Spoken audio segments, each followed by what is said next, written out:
Sure is hot today in San Diego. Um, so this video is mostly about another thing that happened to me recently, and it is with regards to my, the plants that we grow here.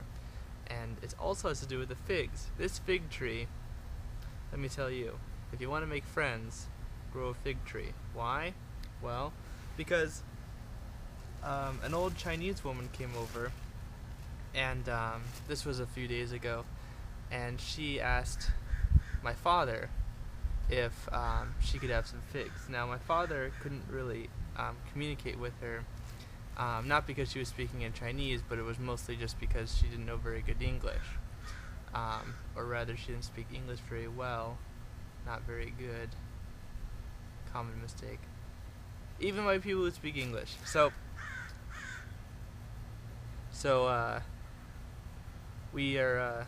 we're talking, me and her now, her and I, and she wanted to get some figs, and I said, yeah, sure, no problem, just like I said to my friend Sharif. And she took a lot of figs, actually, but she didn't take all of them. There's still more figs on the tree, but I think it's getting to be the end of the fig developing season. Anyways, so she took some figs, and that was really nice. And she's from Hong Kong, so they speak Cantonese for the most part, but they also speak Mandarin.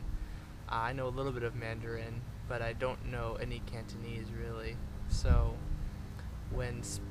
really we were just speaking in English, and it was kind of like, touch and go. But we basically got the gist of each other's ideas, and she came over about a day ago and brought with her some, what we call in America or other places, jujubes.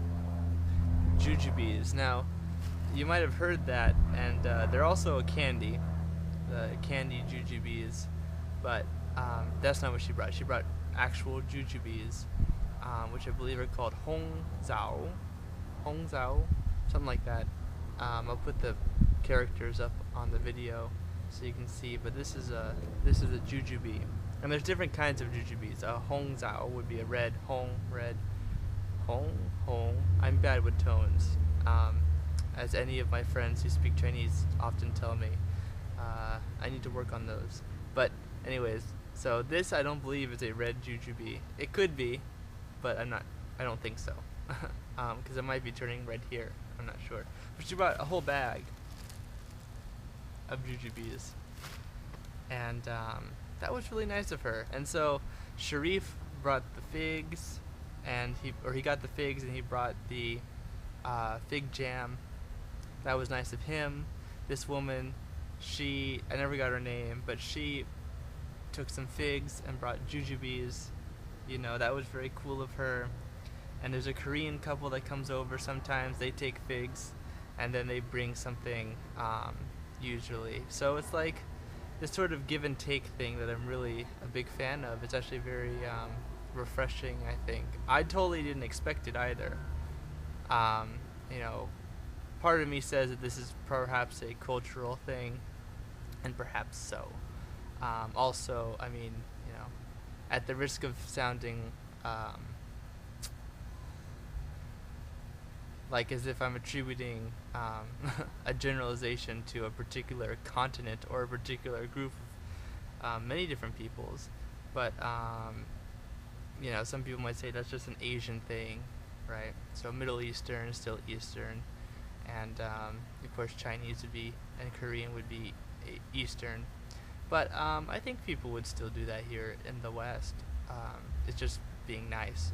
I mean, people tend to go, oh, one group is individualistic and that's the West, and one group is collectivist and that's the East, but that's not always the case. I mean, perhaps one of the greatest Western civilizations in history was the Roman Empire, and they were quite collectivist. I mean, you really can't argue that they were very individualistic.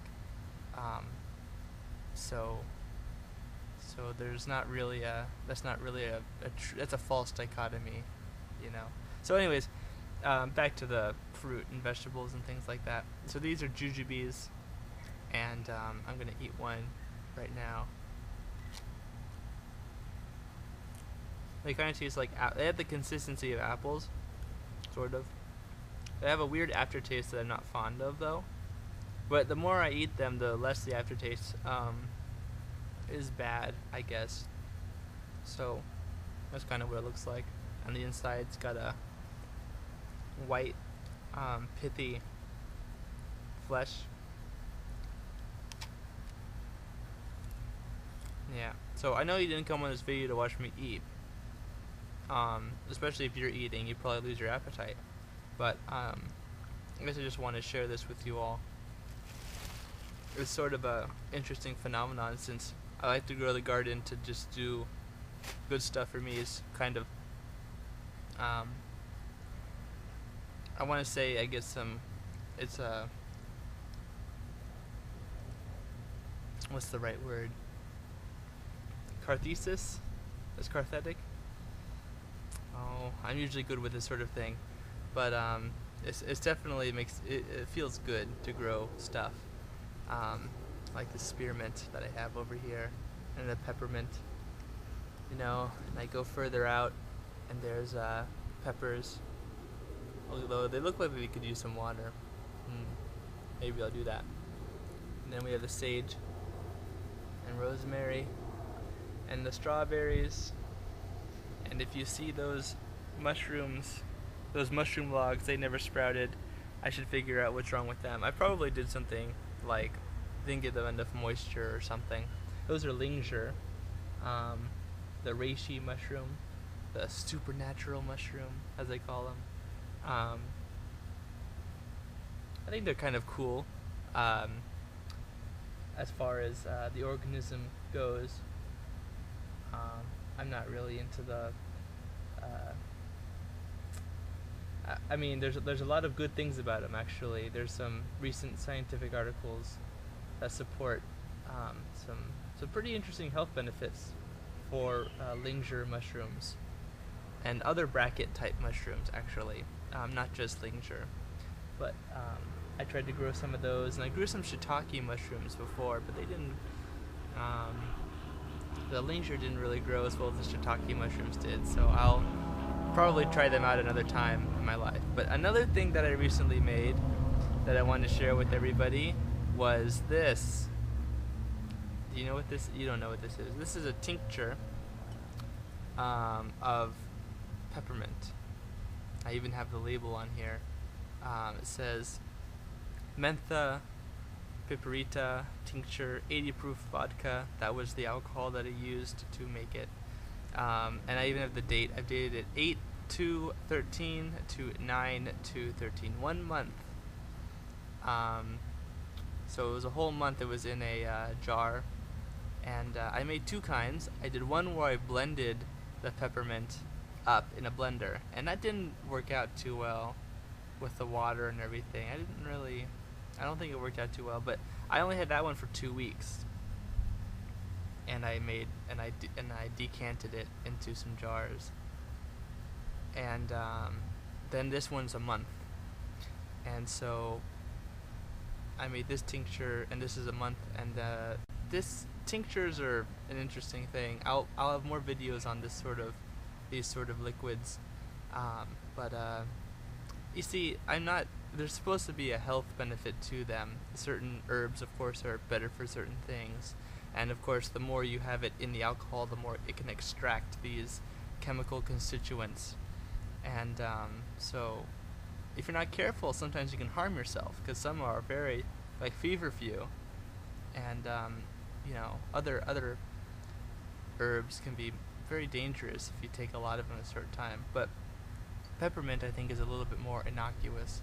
Problem is, I'm not sure if I made peppermint tincture or peppermint vodka, because I tried a little bit, and it's, of course, smells like vodka, because that's what this liquid is, and I'm not quite sure I'm not a big drinker, so I'm not quite sure if I'm fond of this tincture. They say, another problem is that, unlike a pharmaceutical pill where you could say, oh, take this amount at this day, this is the LD50, I don't have that with this, so it's a little bit of a Wild West kind of a thing. But yeah. So, but I'm into the. I tried to make it look kind of cool. Like I put the peppermint leaf. I don't know if you can see. I put the peppermint leaf on the top here, and I put the label with some twine that I had. Actually, this is from when I got some Mosin Nagant ammunition. I got it in a little box, and it was spun together with twine, which was kind of, I found it very kind of cool. And so I took some wax and I put it over it to make it look all old-timey. Maybe I played too much Skyrim or something. But anyways, I even put this in. I put it in this bag. This is actually a headset holder for Skull Candy headphones. But I put it in here because you're not supposed to let the sunlight get to it too much. Because so the chemicals will degrade. This is why hydrogen peroxide is in a brown bottle. It's photo, not phyto. It's photoreactive, not phytoreactive. Phyto means plant, photo means light. But yeah, so I wanted to share that, and I wanted to share the jujubes with you, and I wanted to basically leave you with a feeling that if you want to make a garden, or if you want to grow plants, I feel like that's a very human. I think that's something that, all civilizations, for the most part, have some form of agriculture in history. There are, of course, exceptions, especially for the nomadic people across history, in the annals of history. But most people are at least aware of agriculture. I mean, back then, even when they are nomads. And I think growing plants and plant husbandry and animal husbandry and botany, things like that, it's a very human thing. And I think a lot of cultures really, no matter who you are, there's a very good way to kind of come together in common ground. And I think that also eating food together is another big thing that comes across from that. And I think that that's just sort of I don't know, it makes me feel good when I share things like the figs, and when people share with me, it kind of builds this bond. And I'm just every time that happens, I feel a little bit better, and I'm sort of trying to share that with a lot of other people. I'll be honest. My YouTube channel is not very high tech. Of course, there are people who've been doing this longer than me, so I have to wait and see how I do. But this is just me, 21-year-old me, sitting here with ants on my camera, great, and sharing a little fruit from China and a peppermint drink vodka that he made. A small little garden. It's not too impressive, but I feel like if I can at least share, a little bit, and if I can at least imbue an audience with, a little bit of, I guess, appreciation for life. I mean, they probably already have that a little bit. They are living, but a little bit of appreciation. I think that they will. I think that I've done something good. I think I've net positive with the videos if I can do that, right? Whatever you like. I don't like to be those people who are always begging for subscribes and likes and things like that. But if you find them kind of interesting, please, at least comment or ask a question if you want to. You don't have to subscribe. I think when I get better, people will just want to subscribe without me even asking for it, right? I think that's the way to go. Don't ask for a subscription. Just do good work, and then people will either like it or not like it. Yeah, so that's all I wanted to say, and I'm sure I'll be saying a lot more of the same thing with a little bit of a difference here and there later on. But thanks for watching the video, and I'll talk to you soon.